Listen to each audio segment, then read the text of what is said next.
প্রত্যেকটা সাবজেক্টে মনে হচ্ছে যে একটা নাটক। আমরা অভিভাবক হিসেবে বলছি আমাদের আগের কারিকুলামটাই ভালো ছিল। ওদের মূল্যবান সময়টা জাস্ট ওরা ওয়েস্ট করেছে এই 5 ঘন্টা পরীক্ষার নামে। নতুন শিক্ষা কারিকুলাম যে এসেছে এটা নিয়ে অনেকেই সমালোচনা করছে যে এতে আসলে শিক্ষার্থীদের মেরুদণ্ড বা শিক্ষা নষ্ট করার একটা পায়তারা এরকম হয়েছিল এই বর্তমান কারিকুলাম। তো এই কারিকুলাম নিয়ে আপনাদের কোনো? যে আমরাও একমত, ওই কারিকুলামটা আমাদেরও পছন্দ না, কারণ আমাদের বাচ্চাদের আসলে পাঠ্য কিছুই আমরা পাইনি এবং ওদের যে পরীক্ষা পদ্ধতিটা ছিল পুরোটাই আসলে আমাদের কাছে মনে হয়েছে যে সময় নষ্ট করা। ওদের মূল্যবান সময়টা জাস্ট ওরা ওয়েস্ট করেছে এই 5 ঘন্টা পরীক্ষার নামে। এটার কোনো মূল্যায়নের কোনো মানে সঠিক পদ্ধতি হতেই পারে না। ওরা কিছুই শিখে নাই আসলে, সত্যি কথা যেটা ওরা যা শিখেছে সেটা আমাদের বাইরে থেকেই শেখাতে হয়েছে।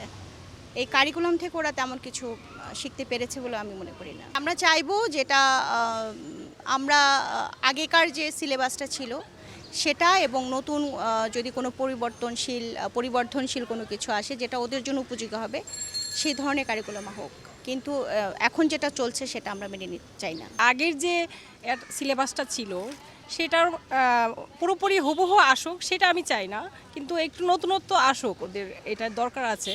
কিন্তু তাই বলে তাদের যে বেসিকটা ম্যাথ সায়েন্স তারপর হচ্ছে ইংলিশ এইগুলা যেন ওরা ভালো শিখতে পারে এই কারিকুলামে, যেটা এটার মধ্যেও যেমন এমন প্রত্যেকটা সাবজেক্টে মনে হচ্ছে যে একটা নাটক। প্রতিটা সাবজেক্টে মানে একটা অভিনয় সব ক্ষেত্রেই রাখা উচিত না। তারপরে তাদের ইসলামিক স্টাডিজ যেটা ইসলাম ধর্ম বইটা, ওইটার মধ্যে তো ওরা মানে ইসলাম সম্পর্কে কিছুই শিখছে না আমার মতে। ওটার মধ্যে নতুনত্ব আসুক, ওটা মানে যেটা দরকার বেসিকটা সবটাই যেন পায় ওরা। কারিকুলাম আসলে চেঞ্জ করা দরকার। আমরা সরাসরি আমরা অভিভাবক হিসেবে যেটা বলতেছি, শিক্ষাবিদরা এটা করছে, কিন্তু আমরা অভিভাবক হিসেবে বলছি আমাদের আগের কারিকুলামটাই ভালো ছিল। হ্যাঁ, আমরা যেমন পিএসসি জিএসসি এসএসসি যেভাবে দিয়ে আসছে, যুগটা চলতেছে সায়েন্সের উপরে।